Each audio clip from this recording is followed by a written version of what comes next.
মাঝরাত ঢাকার রাজপথগুলো অদ্ভুত এক নিস্তব্ধতায় ডুবে আছে। ল্যাম্পপোস্টের হলুদ আলোয় মাঝে মাঝে দু একটি পুলিশের টহল গাড়ি সাইরেন বাজিয়ে ছুটে যায়, কিন্তু সেই শব্দ যেন কোনো গভীর ষড়যন্ত্রের ফিসফিসানিতে ঢাকতে পারে না। এই শহরের কোনো এক অভিজাত এলাকায় শীতাতপ নিয়ন্ত্রিত কাচের দেয়ালের ওপাশে বসে কিছু মানুষ ছক কষছে। তারা কেউ ক্যামেরার সামনে আসে না, কেউ তাদের চেনে না, কিন্তু তাদের হাতের ইশারায় একটি রাষ্ট্রের ভাগ্য নির্ধারিত হয়। তারা হলো সেই ডিপ স্টেট, অদৃশ্য রাষ্ট্রযন্ত্র।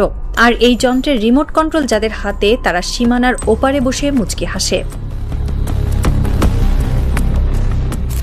রাজনীতি কোনো সরল রেখায় চলে না। এটি এমন এক দাবা খেলা যেখানে বীরেরা কখনো জানতে পারে না যে তারা কেবলই বলি হওয়ার জন্য জন্ম নিয়েছে। বাংলাদেশের রাজনীতির ক্ষেত্রে এই দাবার বোর্ডটি নিয়ন্ত্রিত হয়ে আসছে বহু দশক ধরে, বিশেষ করে সেই 1971 সালের পর থেকে। তবে এর চূড়ান্ত রূপরেখা বাস্তবায়িত হতে শুরু করে এরশাদ আমল থেকে। একটি মাস্টার প্ল্যান যাতে দেশটিতে এমন এক ধরনের লিমিটেড ডেমোক্রেসি বা নিয়ন্ত্রিত গণতন্ত্র বজায় থাকে, যার ভেতর দিয়ে খুব সন্তর্পণে বিদেশি প্রভাব, বিশেষ করে ভারতের প্রভাব বিস্তার করা যায়। বলা হয়ে থাকে, তুমি যদি তোমার প্রতিবেশীকে খুশি রাখতে না পারো তবে তোমার ধ্বংস অনিবার্য। এই একটি মন্ত্র বাংলাদেশের রাজনীতিতে গেঁথে দেওয়া হয়েছে অত্যন্ত সুনিপুণভাবে। তুমি ভারত বিরোধী, তাহলে তোমার রাজনৈতিক ক্যারিয়ারের সমাপ্তি এখানে। আর এই প্রভাব বিস্তারের মাধ্যমগুলো শুধু রাজনৈতিক চাপেই সীমাবদ্ধ থাকেনি। দিনের পর দিন, বছরের পর বছর ধরে টাকা, নারী, গাড়ি বাড়ি কিংবা হানি ট্র্যাপের মতো ব্ল্যাকমেইলিং টুলস ব্যবহার করে দেশের শীর্ষস্থানীয় রাজনীতিকদের কিনে নেওয়া হয়েছে। তারা এমন একটি সংসদ চায়, এমন একটি সরকার চায় যারা হবে পুরোপুরি নির্ভরশীল, এমন এক পুতুল সরকার যাদের সুতো বাঁধা থাকবে দিল্লির সাউথ ব্লকে। আর এই সিস্টেমের বিরুদ্ধে যেই দাঁড়াতে চেয়েছে তাকেই সরিয়ে দেওয়া হয়েছে।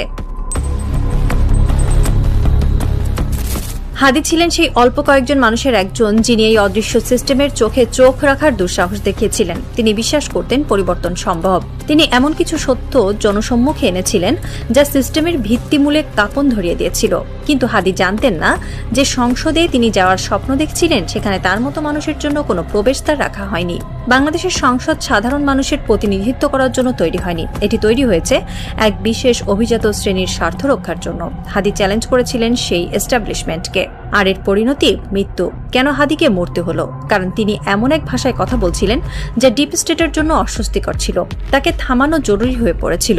নির্বাচন বা আইনি প্রক্রিয়া তাকে আটকানো কঠিন ছিল বলেই তাকে চিরতরে সরিয়ে দেওয়া হয়। হাদির মৃত্যু কোনো সাধারণ দুর্ঘটনা ছিল না, এটি ছিল সিস্টেমের পক্ষে একটি স্পষ্ট বার্তা। আমাদের ছকে যে আসবে না তার কোনো অস্তিত্ব থাকবে না।